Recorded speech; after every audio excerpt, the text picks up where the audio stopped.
flag, which is almost everywhere. So they started by the very first mistake they made was when their first speaker said, and I asked her on the BOI, she said and I said, this should be reformed. So yes, dear opponent, that's exactly what we're trying to say. We should reform it, not abolish it. Not just because there is some few mistakes in it, some few little details that should be corrected, does not mean that we should abolish it. Because abolishment is a very huge step that might look like they have a very small consequences or a very great consequences, but obviously they don't. As the first speaker said, and as the opposition said, because you said you want to help rural and support rural economies. Guess what? Many rural areas depend on CAP. Many small farmers depend on the support they get from CAP. So for the economic survival, so abolition, the one you're trying to defend, would lead to depopulation and poverty. These small farmers that you're complaining about, you're telling us they're having just a small support. Well, when that will stop, they will have none. They will have no more support. They will have no more job. They will be like having not a very great life. Now they will have no life. This will lead directly to poverty, as our first speaker of opposition mentioned. You then stated. You then told us about the environmental effects.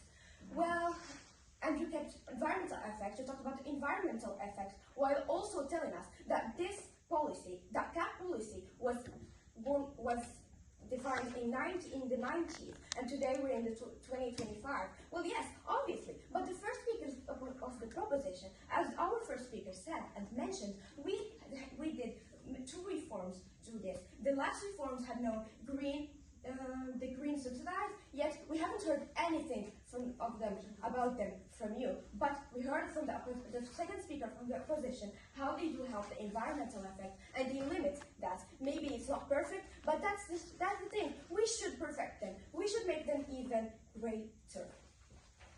You then told us that the third proposition came in here and claimed that we should let farmers do whatever they want. We should let farmers open their own shop, do whatever. But you just said it yourself. Small farmers need support when they do not have their support, and they're against bigger farmers, the ones that are in business. What would they do? The ones with the money, the ones that are rich, the ones that have big, huge capacities, they will just have more marketing, a lot of things, and the list goes on and on, while the poorer ones, the smaller farmers, will just suffer.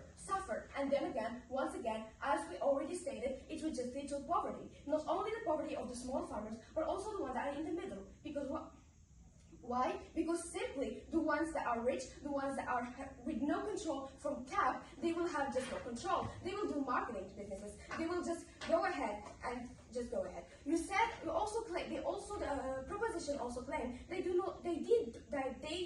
not want balance. So what do you want? You want countries to depend on other ones. You want, as the second speaker of opposition said, the CAP keeps all European Union united. They keep them as one, even if they have small issues, but at least they keep them as one. If one country lacks of something, if one country lacks of some resources, the other countries help them out. That's what this is about. This is about solidarity, unity, and you claiming that you do not want balance. You simply refuse the solidarity. You simply refuse people helping each other. You simply refuse and want people to suffer. So not only the proposition wants people, farmers, small and middle farmers suffering, but they also want countries that are lacking of natural resources to suffer, which is as wrong. Yes, go ahead.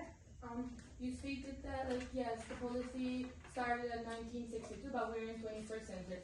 So what could you say about that the CAP is not outdated for modern needs? Are we in 1962?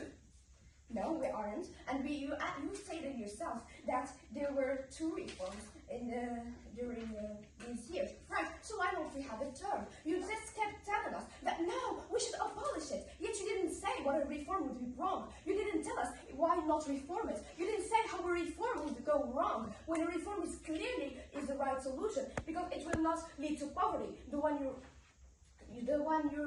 your thesis is leading to. It won't lead to people losing their job, to countries losing their resources, to European countries just forgetting about their unity. So So what we are defending here is not that this one is perfect. We're saying that we should perfect it, that we should not abolish it. Just because there's small mistakes in it, it does not mean that we should abolish it from the first small mistakes. Because the cap stabilizes rural economies across Europe, as we stated before, ensuring that millions and thousands of farmers and their communities can thrive. This stability prevents large-scale economic migration and reduces the strain on urban areas. So imagine if the chaos, if the cap were abolished, small farmers across the EU would face financial ruin. It's also the cap embodies, as we said before, the European Union to solidarity. Wealthier nations contribute more to the cap budget, knowing that their investment supports poorer member states, as I said before, and as the second speaker mentioned. So that's just the case. It's clear. You also failed to give us what are the other solutions you want. You kept telling us abolition. You kept telling us abolition. We kept telling you that it will lead to poverty, that it will lead to nations going to ruin, that it will lead to nations forgetting to countries relying on dependency, and you didn't give us anything. You just said, let's abolish it. Abolish it, and then what? And then see people suffer, watch them die by hunger. You also claimed for us that they also kept telling us, dear judge, that it's a very financial, it's a burden on the EU state. And they kept telling us that we should use that money in education, healthcare. But if we do not have food, if you do not have the food, if we not have the food fantasy, if we cannot have the food for ourselves, if we cannot eat and stay alive, why would we care about education? Why would we care about health? Because if that money doesn't go to farmers, it will go to exporters, because they will need to export from other countries their food. And you said it will lead to waste. Our solution, we already stated it before. If they do not want to have the waste, they should simply